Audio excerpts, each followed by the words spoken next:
कबीर दास जी द्वारा रचित साखी के विषय में आपसे चर्चा करेंगे।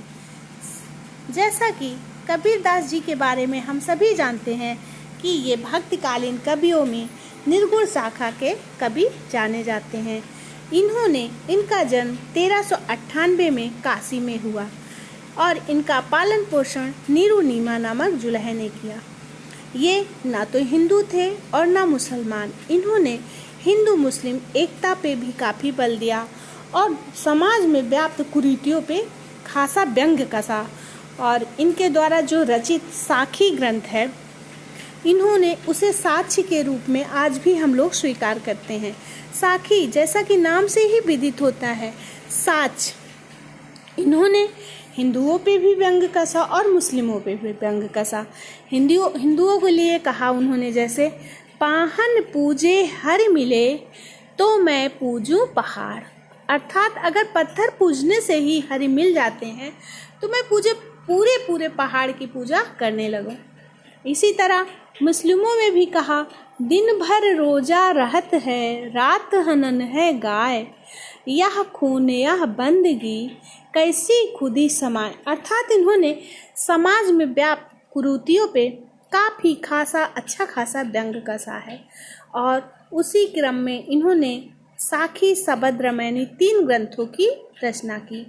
और इन्होंने किसी स्कूल में शिक्षा नहीं प्राप्त की थी। जैसा कि अपने से ही इन्होंने लिखा, मसी कागद छुयो नहीं, कलम गयो नहीं हाथ। अर्थात ना तो मैंने स्याही छुआ था और ना ही हाथ से पकड़। और इनकी शिक्षा दीक्षा अपने आप प्रैक्टिकल थे। ये समाज में से ही इन्होंने जो कुछ सीखा था वो समाज से ही सीखा था। और इनके द्वारा रचित साखी, शबद, रामायणी इनके शिष्य धर्मदास ने बीजक नाम से संग्रह किया। आज हम उनके द्वारा रचित साखी के बारे में व्याख्या करेंगे। सतगुरु हमसु रीझ कर एक कहा प्रसंग, अब वर्षा बादल प्रेम का भीज गया सब अंग। अर्थात गुरु ने हमारे ऊपर बहुत बड़ी कृपा की है। हमारे सेवा भाव से प्रसन्न होकर उन्होंने एक ऐसा प्रसंग कहा है प्रेम का, अर्थात दर्शन का, जिससे सारा अंग हमारा भीग गया। इनका कहने का भाव ये है कि भगवान की कृपा से हमारे गुरु जी ने एक ज्ञान का ऐसा प्रसंग छेड़ा जिससे पूरा अंग अंग रोम रोम हमारा ज्ञान से भर गया। उस परमात्मा को प्राप्त करने के लिए जो गुरु ने हमें ज्ञान दिया, वह बहुत ही गुरु की असीम कृपा थी। इसमें जब हम लिखेंगे, संदर्भ सहित व्याख्या करने के लिए हमारे पास आएगा, तो पहले हम संदर्भ लिखेंगे, फिर प्रसंग लिखेंगे और फिर व्याख्या करेंगे। तो व्याख्या कैसे करेंगे? प्रस्तुत पंक्तियों में कबीर दास जी कहते हैं कि ईश्वर की कृपा से सतगुरु ने एक ऐसा ज्ञान का उपदेश दिया जिससे पूरा हमारा अंग अंग प्रेम से सराबोर हो गया और हमें ज्ञान की प्राप्ति हो गई। प्रस्तुत पंक्ति में क्या है? रस, छंद, अलंकार। रस क्या है? शांत है। छंद क्या है? दोहा है। और अलंकार क्या है? जैसे वर्षा बादल प्रेम का, बा बा की आवृत्त हो रही है, तो यहाँ पर कौन सा अलंकार हो जाएगा? अनुप्रास अलंकार। राम नाम के पट तरे देवी को कछुनाए, और क्या ले गुर संतोष ये हास रही मन माय। अर्थात गुरु जी ने जो भी हमें राम नाम का ज्ञान दिया है, उसके बदले हम कुछ भी नहीं दे सकते।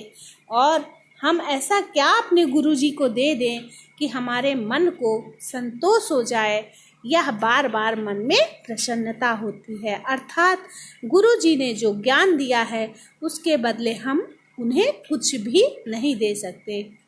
ज्ञान प्रकाश्या, इसमें भी देखिए रस क्या है? शांत रस है। छंद क्या है? दोहा है। और अलंकार क्या है? यहाँ भी मन मन माय, 2 बार माँ माँ की आवृत्ति हो रही है, तो यहाँ पे हमारे पास क्या आ जाएगा, यहाँ भी अनुप्रासी हो जाएगा। ज्ञान प्रकाश्या गुरु मिला, सो जिन बिसर जाए, जब गोविंद कृपा करी, तब गुरु मिलिया आए। अर्थात जो हमारे अंदर ज्ञान का प्रकाश हुआ है वो किससे हुआ है, गुरु के द्वारा ही हुआ है। और यह हमें भूलना नहीं चाहिए कि जब भगवान की कृपा होती है तभी जाकर एक श्रेष्ठ गुरु मिलता है। जब कहा भी गया है, तुलसीदास जी ने भी इसी प्रसंग को कहा है, बिन सतसंग विवेक न होई, बिन हरि कृपा सुलभ न सोई। इसको आप विशेष में करके अंकित कर सकते हैं। अर्थात प्रस्तुत पंक्तियों में कबीर दास जी कहना चाहते हैं कि जो यह ज्ञान का प्रकाश हमें मिला है वो किसके द्वारा मिला है, वो गुरु के द्वारा मिला है, और उसे हमें भूल नहीं जाना चाहिए। और जब भगवान की कृपा होती है तभी अभी हमें श्रेष्ठ गुरु के दर्शन होते हैं।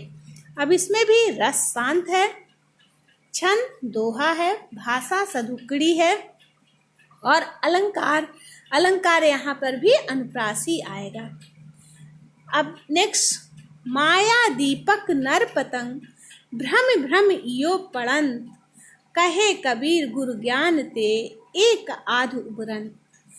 जिस प्रकार दीपक के पास पतंगा कीट बार बार घूमता है और वहाँ आकर नष्ट हो जाता है, उसी तरह कबीर दास जी कहते हैं कि यह संसार किस तरह है, दीपक के समान है। उसके लुभाता हुआ दीपक जैसे जलता रहता है, और नर उसमें बार बार चक्कर 84 लाख योनियों से घूम घूम कर इस संसार में आता रहता है।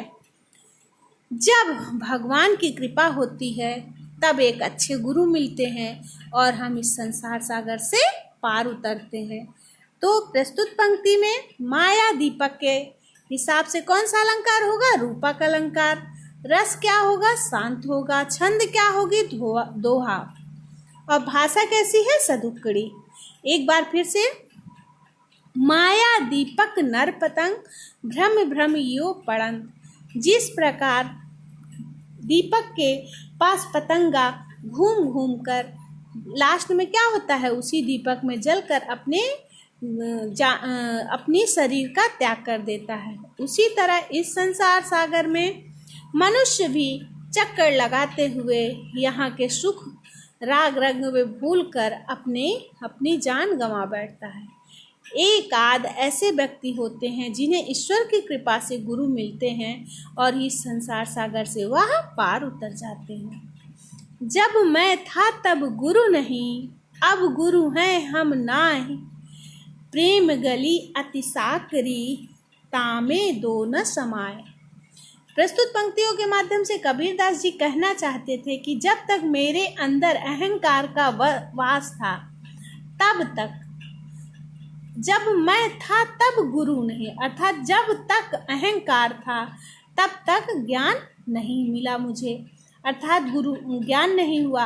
और अब ज्ञान है तो मेरे अंदर अहंकार का नाश हो गया। अब प्रेम गली अति साकरी, अर्थात ये जो ईश्वर को पाने की गली होती है, रास्ता होता है, यह अत्यंत सीमित होती है, इसमें दो का वास कभी नहीं होता। या यदि अहंकार है तो हमें ज्ञान प्राप्ति नहीं होगी, और ज्ञान प्राप्ति हो जाती है तो अहंकार अपने आप नष्ट हो जाता है। अर्थात यदि हमें ईश्वर की प्राप्ति करनी है तो हमें पहले किसका त्याग करना होगा, अपने अहंकार का। तो प्रस्तुत पंक्ति में रस, शांत, छंद, दोहा, भाषा सदुक्कड़ी और अनुप्रास अलंकार। तो बच्चों इसका नेक्स्ट पार्ट भी देखिएगा। धन्यवाद।